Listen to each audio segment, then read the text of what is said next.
میرے آقا مسکرا رہے ہیں. صحابہ نے پوچھا یا رسول اللہ آج بڑے خوش ہو. فرمایا خوش کیوں نہ ہوا, اے ہنے جبریل آیا ہی تے رب دا پیغام لے کے آیا. میرے نبی نو ونج کے آکھ دو شیاں وچوں ایک چن لے وے.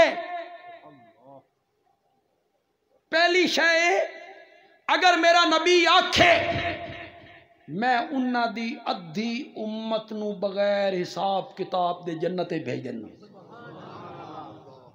ایک شے. دوئی شے میرا نبی قیامت والے دہاڑے مقام شفاعت تے آ جائے, امت دے حق کے شفاعت کرے, اگوں میری مرضی. انہاں دوواں چوں ایک چن لے. صحابہ دے ذہن وچ وہ گل گئی جڑی تواڈے ذہن وچ جا رہی.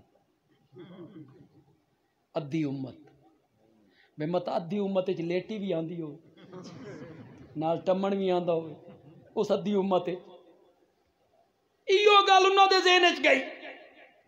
یا رسول اللہ آپ نے دونوں میں سے کس چیز کو چنا؟ میرے آقا نے فرمایا فاخترت الشفاعت, میں نے شفاعت کو چنا.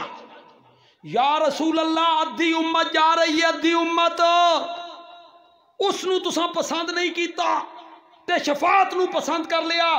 فرمایا مجھے رب کی رحمت پہ امید ہے کہ جب میں شفاعت کے لیے لب کھولوں گا تو آدھی سے زیادہ امت اپنے ساتھ جنت میں لے کے چلا جاؤں گا.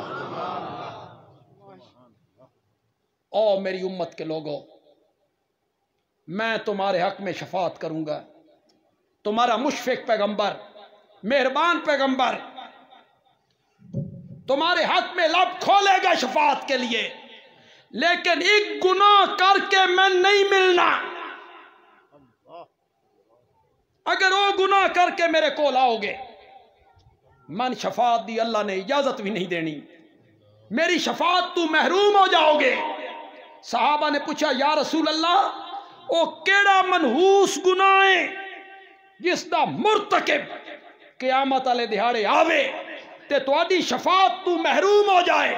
میرے آقا نے فرمایا الا سنو الشرک باللہ,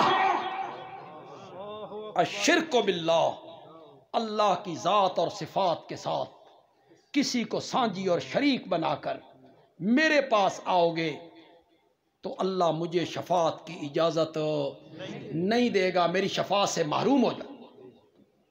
ہوں تو پتہ لگ گا بھی شرک کتنا بڑا گناہ ہے کہ شفاعت تو بندہ محروم ہو جائے.